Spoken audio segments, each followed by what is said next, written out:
Assalamualaikum warahmatullahi wabarakatuh. Perkenalkan, saya Yuri Rahmadani dengan nomor induk mahasiswa 932404919 dan rekan saya Nadia Febi Firliana dengan nomor induk mahasiswa 932408819. Di video ini kami akan mempresentasikan proposal penelitian kami yang berjudul Pengaruh Kepemimpinan dan Lingkungan Kerja terhadap Kepuasan Kerja Pegawai. Baik, langsung saja masuk ke materinya. Jadi, latar belakang dari judul proposal ini yaitu suatu perusahaan atau lembaga tidak akan bisa berjalan jika tidak ada sumber daya manusia atau pegawai di dalamnya. Nah, kinerja sumber daya manusia atau kinerja pegawai ini sangat berhubungan erat dengan tercapainya tujuan suatu perusahaan. Ada beberapa faktor yang dapat mempengaruhi kepuasan pegawai dalam rangka meningkatkan kinerjanya, yaitu kepemimpinan dan lingkungan kerja. Menurut Gibson tahun 2012, kepuasan kerja adalah suatu sikap dari karyawan atau pegawai yang terlihat dari caranya melakukan dan menyelesaikan pekerjaannya.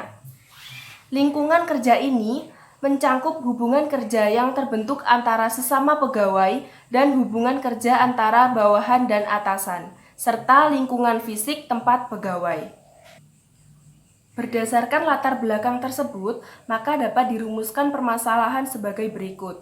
Yang pertama yaitu bagaimana pengaruh kepemimpinan terhadap kepuasan kerja pegawai.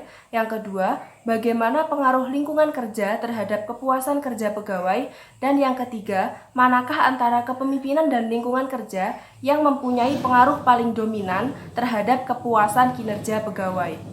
Nah, dari uraian rumusan masalah yang ada, maka bisa disimpulkan tujuan penelitian adalah untuk yang pertama yaitu mengkaji dan memahami pengaruh kepemimpinan terhadap kepuasan kerja pegawai. Yang kedua, untuk mengkaji dan memahami pengaruh lingkungan kerja terhadap kepuasan kerja pegawai. Dan yang ketiga, untuk mengetahui pengaruh yang paling dominan antara kepemimpinan dan lingkungan kerja terhadap kepuasan kerja pegawai. Selanjutnya, kajian penelitian terdahulu yang relevan. Jadi, penelitian terdahulu itu sangat penting sebagai dasar pijakan dalam rangka penyusunan penelitian ini. Kegunaannya adalah untuk mengetahui hasil yang telah dilakukan oleh peneliti terdahulu sekaligus sebagai perbandingan dan gambaran yang mendukung kegiatan penelitian untuk selanjutnya nanti. Di sini kami mengambil 3 contoh, yaitu yang pertama dari Vera Parlinda tahun 2004. Hasil dan kesimpulannya yaitu kepemimpinan, pelatihan, dan lingkungan kerja berpengaruh positif dan signifikan terhadap kinerja karyawan. Namun, motivasi berpengaruh negatif terhadap kinerja karyawan. Yang kedua dari Alf Crossman tahun 2003, yaitu kepuasan kerja berpengaruh negatif terhadap segi kerja individual. Kepuasan kerja memiliki pengaruh positif terhadap variabel sosiodemografi. Kepuasan kerja berpengaruh terhadap kinerja secara positif. Yang ketiga dari Swestri Yanuar Pratiwi tahun 2011. Hasil penelitian menunjukkan bahwa gaya kepemimpinan dan lingkungan kerja berpengaruh terhadap kinerja karyawan. Saya Nadia Febi Firliana, NIM 932408819 akan melanjutkan presentasi proposal penelitian yang berjudul Pengaruh Kepemimpinan dan Lingkungan Kerja terhadap Kepuasan Kerja Pegawai. Konsep atau teori yang relevan yang akan digunakan dalam analisis. Definisi konsep judul penelitian ini adalah pengaruh kepemimpinan dan lingkungan kerja terhadap kepuasan kerja para pegawai. Maka diperlukan suatu penjelasan makna diantaranya yaitu yang pertama kepemimpinan. Kepemimpinan dapat diartikan sebagai kekuatan atau kemampuan untuk menggerakkan orang dan mempengaruhi orang. Kepemimpinan atau leadership merupakan bagian terpenting dari manajemen. Hal ini dikarenakan kepemimpinan merupakan motor penggerak bagi terciptanya optimalisasi faktor-faktor produksi, baik manusia modal, mesin, maupun metode dalam sebuah organisasi atau perusahaan. Macam-macam gaya kepemimpinan. Yang pertama yaitu gaya otokratis, yaitu pemimpin sangat dominan dalam setiap pengambilan keputusan dan setiap kebijakan, peraturan, prosedur diambil dari idenya sendiri dan jarang sekali mau menerima masukan dari orang lain. Yang kedua yaitu birokrasi, yaitu gaya kepemimpinan yang tata kerja organisasinya berpegang teguh secara ketat pada hierarki atau peraturan. Dan yang ketiga, partisipatif, yaitu pemimpin memberikan ruang gerak bagi para bawahan untuk dapat berpartisipasi dalam pembuatan suatu keputusan serta adanya suasana persahabatan dan hubungan saling percaya antara pemimpin dan anggotanya. Dan yang terakhir yaitu gaya kepemimpinan delegatif atau laissez-faire, yaitu gaya kepemimpinan yang pemimpin memberikan 100% kepercayaan dan kebebasan kepada anggotanya untuk menyelesaikan tugas dan menyerahkan seluruh metode atau cara penyelesaian kepada anggotanya. Yang kedua yaitu lingkungan kerja. Teori lingkungan kerja. Lingkungan kerja adalah suatu kondisi atau keadaan yang ada di sekitar lingkungan tempat bekerja yang dapat mempengaruhi kinerja seseorang dalam melaksanakan tugas-tugasnya baik secara langsung maupun tidak langsung dan mempengaruhi optimalisasi hasil yang diperoleh dan berpengaruh juga terhadap produktivitas perusahaan secara umum. Lingkungan kerja dibagi menjadi dua kategori, yaitu yang pertama lingkungan kerja fisik. Adalah semua keadaan berbentuk fisik yang terdapat di sekitar tempat kerja yang dapat mempengaruhi karyawan baik secara langsung maupun tidak langsung. Yang kedua yaitu lingkungan kerja non-fisik. Adalah semua keadaan yang terjadi yang berkaitan dengan hubungan kerja, baik dengan atasan maupun dengan sesama rekan kerja ataupun hubungan dengan bawahan. Yang ketiga yaitu pegawai. Menurut Undang-Undang tahun 1969 tentang ketentuan-ketentuan pokok mengenai tenaga kerja dalam pasal 1 dikatakan bahwa karyawan atau pegawai adalah tenaga kerja yang melakukan pekerjaan dan memberikan hasil kerjanya kepada pengusaha yang mengerjakan di mana hasil karyanya itu sesuai dengan profesi atau pekerjaan atas dasar keahlian sebagai mata pencahariannya. Metode dan teknik penggalian data.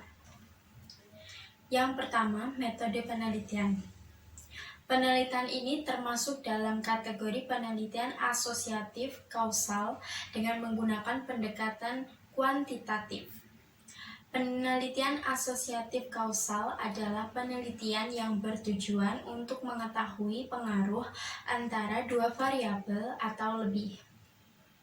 Penelitian ini akan menjelaskan hubungan mempengaruhi dan dipengaruhi dari variabel-variabel yang akan diteliti, yaitu pengaruh variabel gaya kepemimpinan dan variabel lingkungan kerja terhadap variabel kepuasan kerja. Pendekatan kuantitatif digunakan karena data yang akan digunakan untuk menganalisis pengaruh antar variabel dinyatakan dengan angka. Teknik penggalian data. Teknik pengumpulan data dalam penelitian ini menggunakan kuesioner dan wawancara. Survei dilakukan dengan cara mengadakan peninjauan langsung pada instansi yang menjadi objek untuk mendapatkan data primer. Skala pengukuran yang digunakan dalam penelitian ini adalah menggunakan skala Likert. Skala Likert digunakan untuk mengukur sikap, perilaku, pendapat, dan persepsi seseorang atau kelompok orang tentang fenomena sosial. Skala Likert mempunyai dua bentuk pernyataan, yaitu pernyataan positif dan negatif.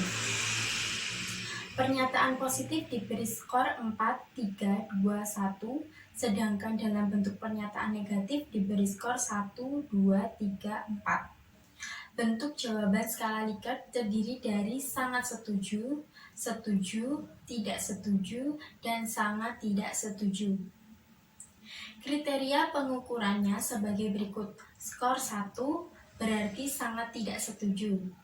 Skor 2 berarti tidak setuju. Skor 3 berarti setuju. Dan skor 4 berarti sangat setuju. Dalam penelitian ini, teknik analisis data yang digunakan adalah analisis regresi linier berganda dan menggunakan alat bantu berupa software komputer program SPSS. Rencana pembahasan. Pada bab 1, pendahuluan, bab ini berisi tentang latar belakang masalah, rumusan masalah, tujuan, dan kegunaan, sistematika penelitian. Bab 2 berisi tentang tinjauan pustaka dan kerangka teori. Memuat uraian tentang tinjauan pustaka terdahulu dan kerangka teori relevan dan terkait dengan tema skripsi atau penelitian. Bab 3, metode penelitian. Memuat secara rinci metode penelitian yang akan digunakan peneliti beserta justifikasi atau alasannya. Jenis penelitian, desain, lokasi, populasi, dan sampel, metode pengumpulan data, definisi konsep, dan variabel, serta analisis data yang digunakan. Bab 4. Hasil dan pembahasan. Berisi yang pertama, hasil penelitian, klasifikasi bahasan disesuaikan dengan pendekatan, sifat penelitian, dan rumusan masalah atau fokus penelitiannya. Yang kedua, pembahasan, subbahasan 1 dan 2 dapat digabung menjadi satu kesatuan atau dipisah menjadi subbahasan tersendiri. Bab 4 atau penutup. Bab terakhir ini berisi kesimpulan, saran-saran atau rekomendasi. Kesimpulan menyajikan secara ringkas seluruh penemuan penelitian yang ada hubungannya dengan rumusan masalah. Kesimpulan diperoleh berdasarkan hasil analisis dan interpretasi data yang telah diuraikan pada bab-bab sebelumnya. Saran-saran dirumuskan berdasarkan hasil penelitian terkait berisi uraian mengenai langkah-langkah apa yang perlu diambil oleh pihak-pihak terkait dengan hasil penelitian yang bersangkutan. Saran diarahkan pada dua hal, yaitu saran dalam usaha memperluas hasil penelitian, misalnya disarankan perlunya diadakan penelitian lanjutan, dan yang kedua saran untuk menentukan kebijakan di bidang-bidang terkait dengan masalah atau fokus penelitian. Pustaka acuan. Dalam proposal penelitian ini, kami mengambil pustaka acuan yang berasal dari yang pertama, karya ilmiah yang diterbitkan dalam jurnal. Yang kedua, buku yang berhubungan dengan tema penelitian. Dan yang terakhir, laporan dari penelitian-penelitian sebelumnya yang mendukung tema penelitian. Sekian presentasi dari kelompok kami. Kurang lebihnya mohon maaf. Wassalamualaikum warahmatullahi wabarakatuh.